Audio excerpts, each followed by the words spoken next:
So, dude, we're live. Dude. Wave to the people. There we are. None of them, but I think you can watch this later. So, thought you were going to put on your jersey. Oh, yeah. Damn. Here we go. Mike's putting on his Bulls jersey. I'm wearing Mike's medium-sized San Jose Sharks dude jersey. We got to wait till I hit the record button on the podcast because no one is actually paying attention to this. Oh. Although it might be on YouTube. But doesn't this get archived? This will be on. Yeah, this part will be on YouTube. So like 2 people might see this. 2 people might see it. The intro. We can tease it on the. I teased it on Twitter and Facebook actually. Oh, really? I said we might be doing a live stream test. Okay. Tonight. So well, let's start the podcast and then we can find out. We can say all this shit again.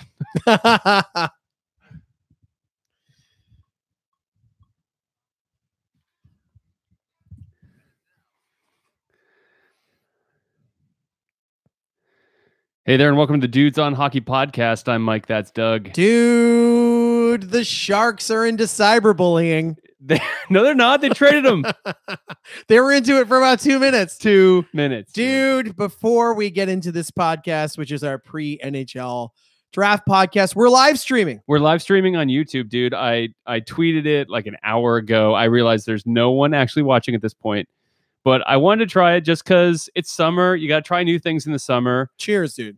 We're having some adult sodas and we're wearing hockey jerseys. We actually went through wardrobe before came in to the wardrobe makeup to the podcast studio, and we're live streaming this on YouTube. There is a Dudes on Hockey channel on YouTube. So maybe throughout the summer, we'll try to live stream some of the podcasts. I'll try to give more notice when that happens.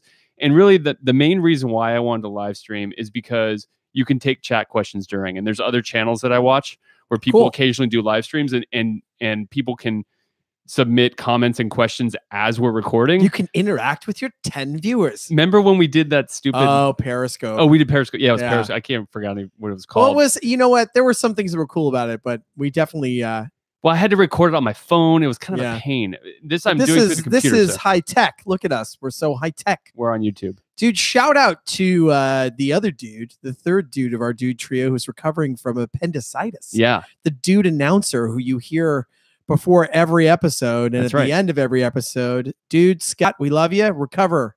Dude, we need you out in the ice. We do. We do. We do. Yes. We do.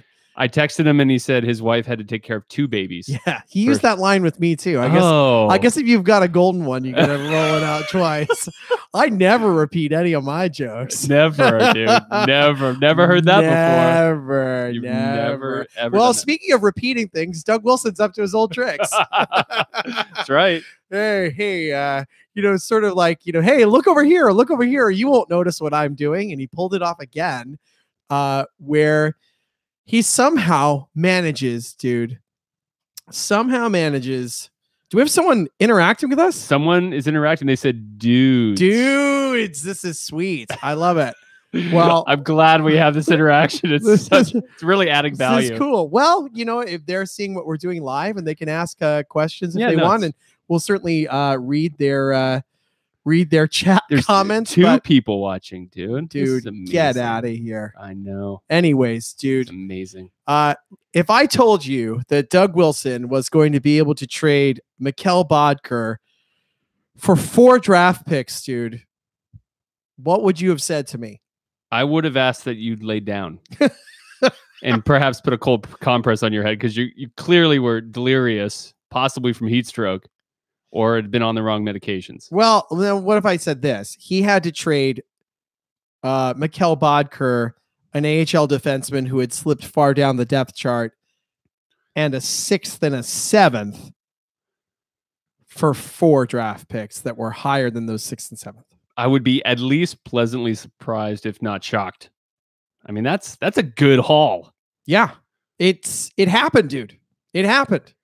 The Sharks somehow were able to clear themselves of Mikkel Bodker's $4 million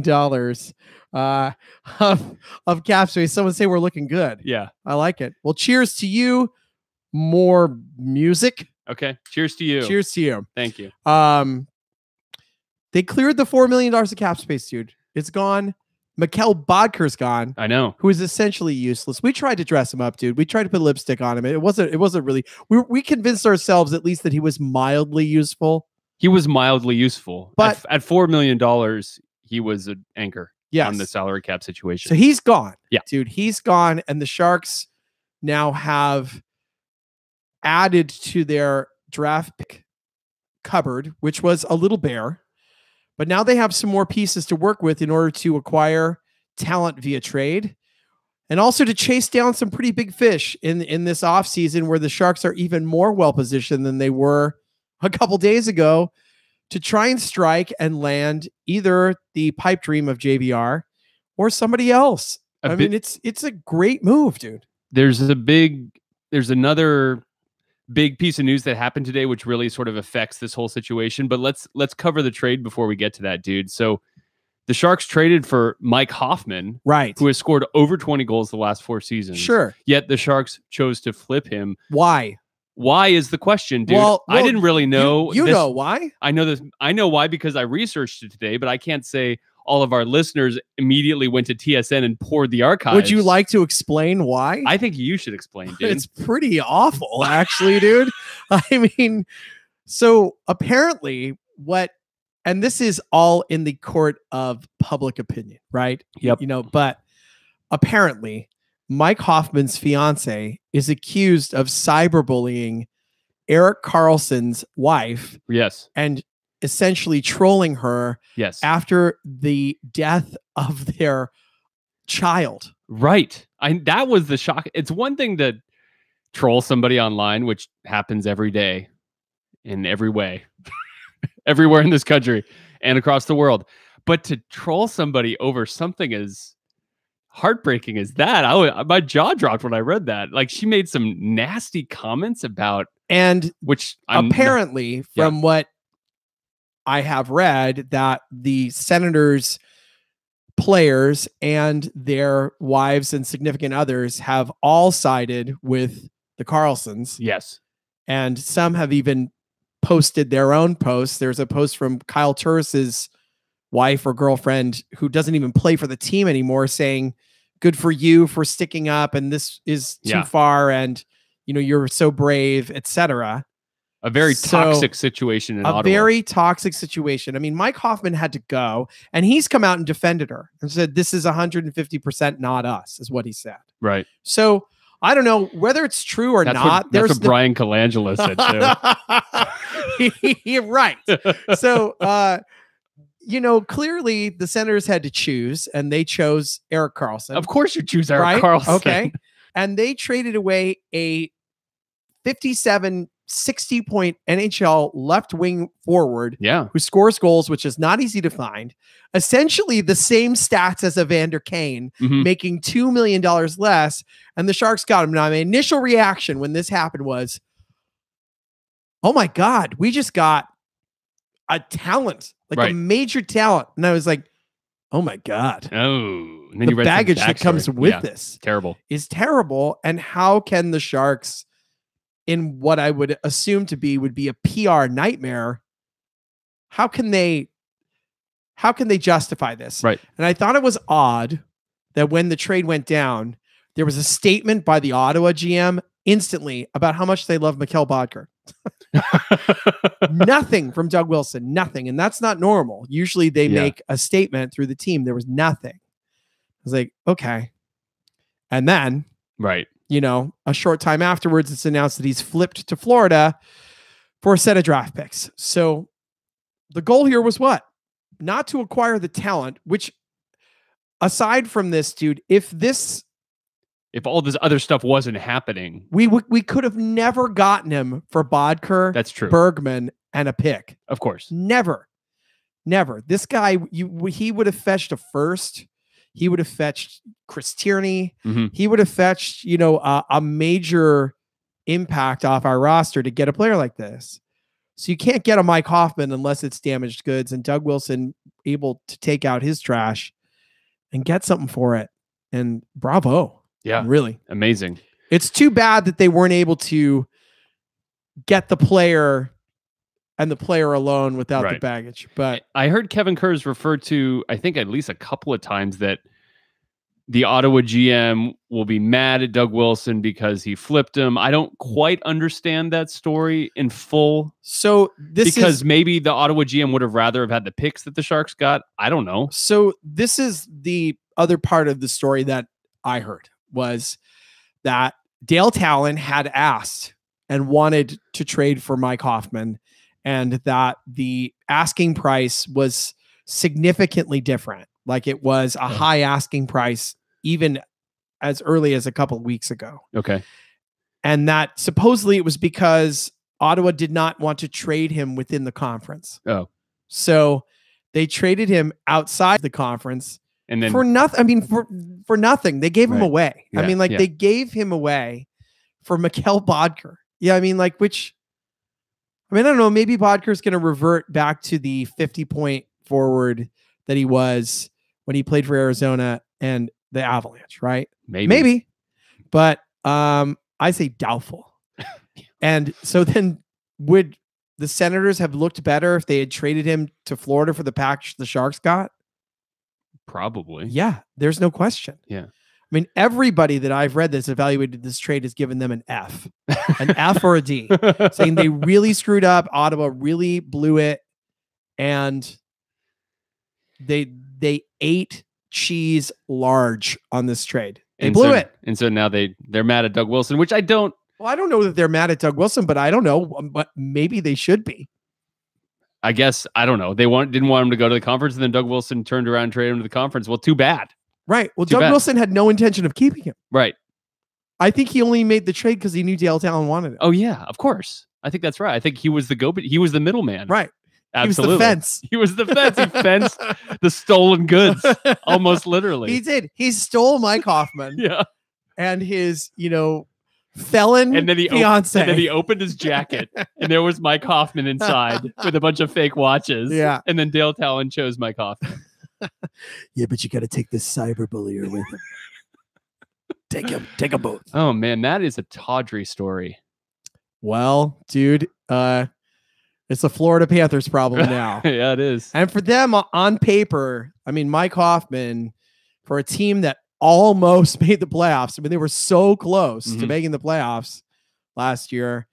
I mean, does he put them over the top? I mean, they just gave away Riley Smith, who had an amazing year, and Jonathan Marchessault, an amazing year. They look like fools. Yes. For what they gave to the Vegas Golden Knights. So maybe a little good karma coming back to the Panthers, too. Dude, we're up to 4 with only an hour's notice. Sweet. So maybe this thing isn't like a total dud of an idea. It's definitely not. We got 4 people. 4 people. Maybe the same 4 people watching on 4 different devices. One device, dad, 4 people. My mom, my dad, my sister. We know your parents aren't watching. That's true. We do know that. We know that for sure. Dude, so the draft is tomorrow. The draft is tomorrow, but yet another big thing happened today, dude. What is that? Okay, so earlier in the week, many people saw that Trotz leaves the Stanley Cup winning team. Right. The Washington Capitals. Because he was going to be significantly underpaid. Right. I understand that, and yet I don't. I've never actually heard of this kind of dispute with a coach before. Like, you don't hear about these kinds of contract disputes with coaches. And someone even said that they did some lip reading, and when Trotz was in the handshake line with Columbus, he told the opposite coaching staff, "Oh, this is my last year. I'm out of here," or something like that. I have no idea if that's true or not. Why would he say that? I don't know. Who knows? But it's strange that they win the Stanley Cup. Hey, we just beat you. I want you to know I'm out of here. Well, maybe he was good friends with one of those guys. Who knows? But he's out, and then he's made some statement like, "Oh, I'm in no rush," and then he was in a rush and signed with the Islanders.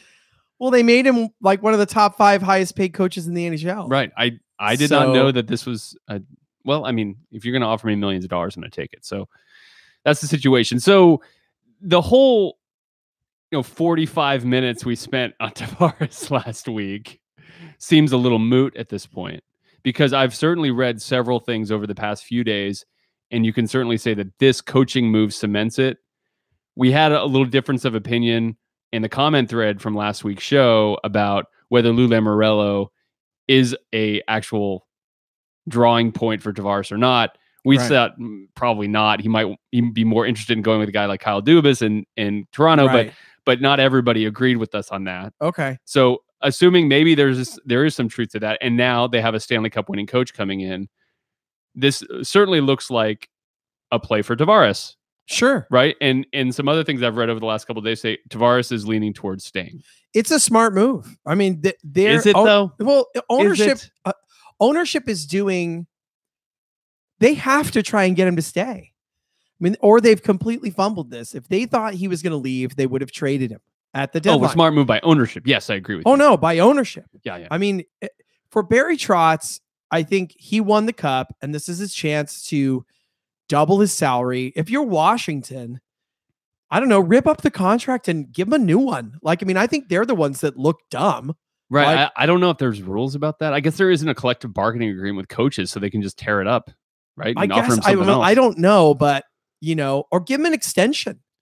Give him an extension that had significant more value to it. I don't know. How do you let him leave? I don't understand that. And apparently they're really high on the assistant coach that's taking over. Okay. But I just think that's bogus. I mean, if the Sharks won the cup and then Pete DeBoer, the Sharks let Pete DeBoer leave. Right. You'd be mad. I would. You'd be mad, right? Yeah. You'd be pissed. You'd be like, what are you guys doing? Like, why can't this be? We finally found a winning formula, and then now it's over, it. right? Yeah. And I'm not saying that it's over, but it's not a good situation. It's not a good look. No, it's not a good look. And for the Islanders, for a team that's been sort of the poster child of instability. I mean, Garth Snow is is so very, very impulsive, and now he's gone. Mm-hmm. And you've got, Sweet Lou, who, I mean, I don't know. It'd be like working for your grandpa. You know what I mean? Like, it's just, I don't know. I'm not disrespecting him. I just don't know if that alone would be a draw, but I can understand how people might think so. But Barry Trotz, one of the most respected coaches in the NHL. Yes. Gonna definitely provide stability, a system. He's going to do the best that he can with the roster that they have, but I still think that that's the problem. Yeah. They don't have a good team. You can't turn crap into gold. It's not that all their players are bad, but you compare their roster to about 12 other teams and they don't measure up. No. And when you look at this, I was reading a list of suitors, and I was convincing myself. It's like, okay, of the list of suitors, St. Louis? No. Why? Yeah. Why? Montreal? Absolutely not. Toronto? Makes the most sense. But it doesn't. I mean, because he doesn't want to deal with that apparently doesn't want to deal with that kind of situation. Okay. That kind of pressure. That scrutiny, yeah. Like, he doesn't want to be, It'll be that area. It'll be the Tavares show all day, every day. And I don't think he wants that sort of situation. So where could you go and not have that kind of situation? If he came to the Sharks, I bet you they would be the odds-on favorite in the Western Conference to get to the Cup. Yeah. Instantly. Yes. Instantly.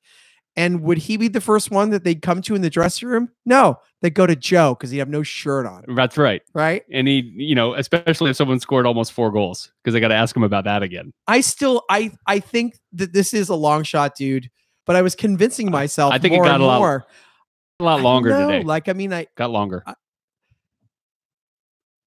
We're going to find out if does he want to win or not? Because don't think that Lou Lamoriello and Trotz can fix this in the next 3 years. Yeah. I agree with you. And then he'll be 30 or 31, and then that'll be kind of past his prime. If he wants to, he should go to Toronto or he should come here. And that's the truth. I mean, I think Boston, we said. Or he could go to Boston. Yeah. Right? I mean, he could go to Boston. They would instantly also become the Cup favorite. Yeah. I mean, he could tip the scales in any different direction. Sure. But you're right. This is more of a selling point for the Island. But I don't think it's done. I think he's going to at least do what Stamkos did, which is go to market. See what happens. Right. Send Kevin Durant. Send Draymond Green. That's right. Send them all. Send Swaggy P. No, don't send Oh, wait, him. no, not him. Not him. No, that guy's gone. Dude, draft? Yeah, I have no idea. I mean, yeah, we're going to get some players, I guess. Yeah. Good preview, dude. Thanks, you. Dude. No, the draft is always fun. There's always stuff that goes down. Yeah. I think we're going to see some players moved, and might the Sharks be in the mix for some of these players that are on the market? The two biggest names that the four names that I've heard the most in the last week are two players from the Hurricanes, which I don't really understand why they're in a rush to trade away young talent. But who are they going to trade? Jeff Skinner and Justin Falk. I mean, those are the two players that evidently are available. I don't really get that, but okay. They have a new owner who seems to think that he knows best. So oops. Those guys might be available. Jeff Skinner might be a guy that the Sharks might be interested in, but I don't know if we're really in a position to be giving up assets for a player like that.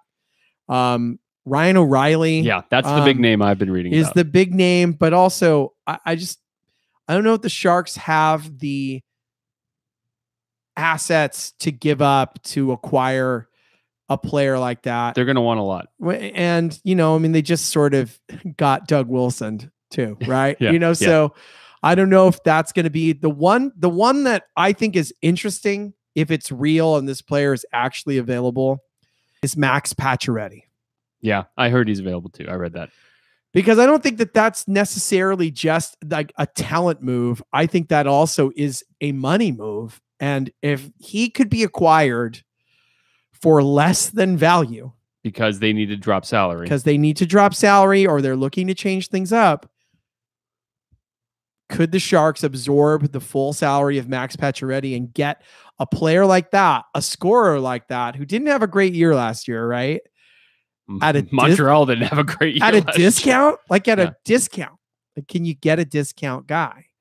I mean, would you rather get a guy like that and give up some assets, or would you rather sign James Neal and give up no assets? I'd probably actually rather sign something, because the Sharks have specifically and purposefully gotten rid of cap space. Yeah. So they have the room.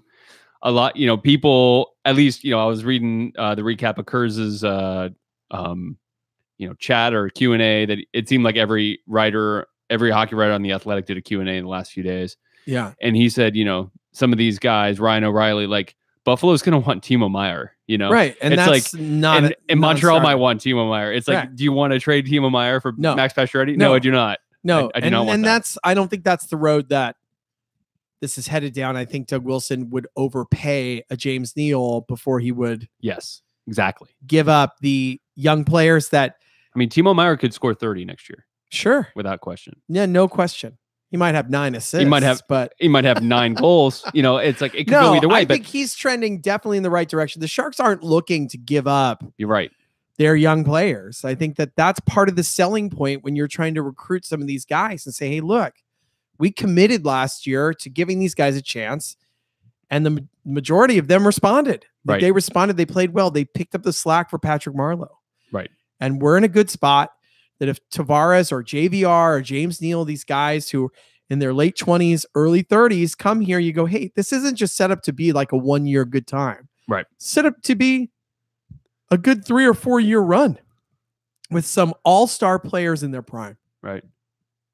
So with all these players available, it seems like there could be some fun fireworks at the draft. There could be, at the draft, I think that we may see some movement. I mean, we already saw Montreal strike with a trade with Arizona. I mean, they flipped Galchenyuk for Domi. Right. Which, that's a dumb move for Montreal. Everything I've read and everything I've researched about that, it seemed like Arizona got him, because basically the GM came out and said Galchenyuk is a bum, which basically killed the value. Well, they've devalued him for the last 2-3 years. He had 30 goals 2 years ago. Dude, I mean, it was a bad He's move. a good player. And then they trade him for Max Domi, who's like 4 feet tall. And I mean, a good player, but he hasn't scored as many goals in his career as Galchenyuk did that 1 year. Right, dude. I mean, like Galchenyuk, it's another. He's not a slam dunk going to be a great first line player, but I would much rather have Galchenyuk. Oh, Arizona got better. No question. Yes. I mean, no question they got better. And, I'm certainly not going to lay my claim with them in the Vegas draft like I did, I think, last year, saying this was the year they're going to step forward. But it's certainly lined up for them to be a better team, and this can only help. But we'll see what happens, dude. There are some teams that apparently want to make some moves. Will the Sharks be involved in much of it? I think not, just because I think they are, unless they know that they're out, right? Right. Unless they know they're out, that I think they're waiting. I think they're waiting for free agency, and I think that they think they've got a chance. Sure. Or at least they want to be in the room where they want to be in the running. Right. They want to be in the running. They want to have the conversation. They've got the cap space to do it.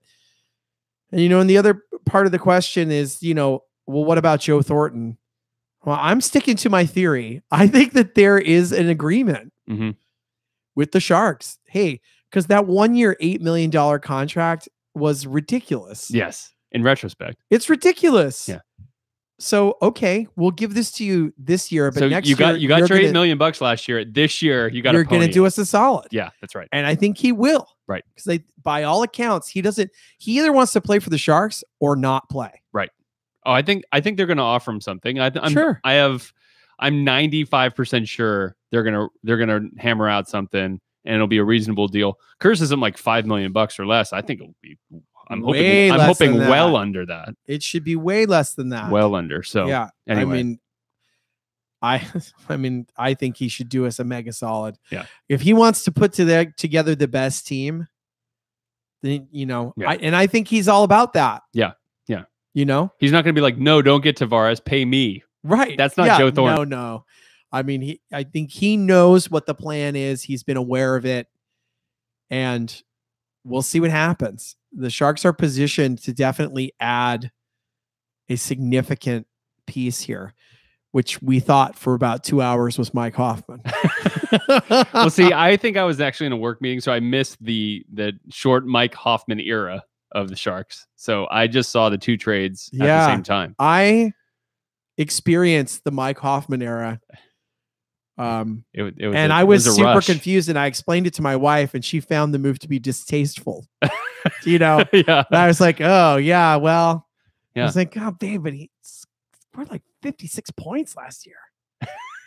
That's gonna be a problem. Yeah. You know what I mean? Right. And yeah, and I think she wasn't she's wrong. right. Yeah. I mean, I think that, and the Sharks were well aware of that, and I give them a lot of credit for turning that deal into what it was. And this could be a magical offseason, dude. I mean, it could reset the entire course of this franchise. Yeah. And it's not even Tavares. Like, if they get JVR, that could change a lot. Mm-hmm. A 30-goal winger. Yep.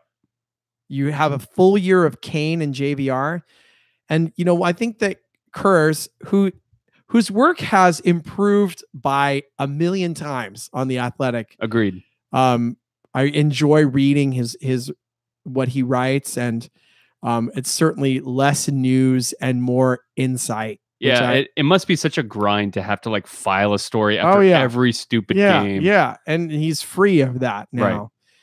And I thought he wrote a really good article today. I think it was today, about the Sharks really the scouting department needing to be under a microscope after and during this draft, because their track record in the early rounds is very good. poor. Yeah. And they have missed a lot. And will they hit this year in a pretty important year? So, right. And it's supposed to be a pretty deep draft, and it's not like the Sharks are going to get a slam dunk all-star in the mid-20s or wherever their pick is, but there's going to be some good players. Sure. At that position. And they haven't even, other than Timo Meier, they haven't even been able to produce a player from the first round in several years. That's I mean, right. These guys have flamed out, and even in the second round, mm-hmm. So I hope the Sharks can get this pick right. And they've really done great in the international market, as we know. They've produced, with Carlson, Donskoy, Sorensen, and people seem to be high on the player that they signed this offseason. So I can't remember his name. Yeah. But I'm high on him too. Dude, our YouTube viewers have gone silent. Yeah, I know. Anything to say? We got 3 people. One person couldn't stick with it. It's but your last chance because I'm about to sign off. Mikkel Bodker, looking good dudes. Anything? No, Nothing. No No? one's got anything. That's okay. All right. Well, we hope you enjoyed it.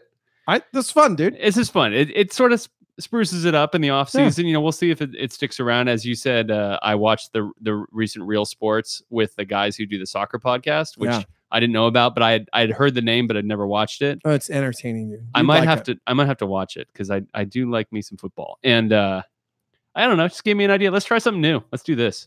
I'm down, dude. YouTube. So the next podcast, dude, Monday. Yes, okay, Monday. Monday. It's a big day. We'll tell everybody what the day is on Monday. Look for an evening time podcast. I'll try to tweet out or post on the Facebook page when we will actually be broadcasting. Hopefully we'll have a few more people watching, commenting, and having a good time with our summer break and summer experiments. Sounds good, dude. All right, dude. Talk to you Monday. Bye.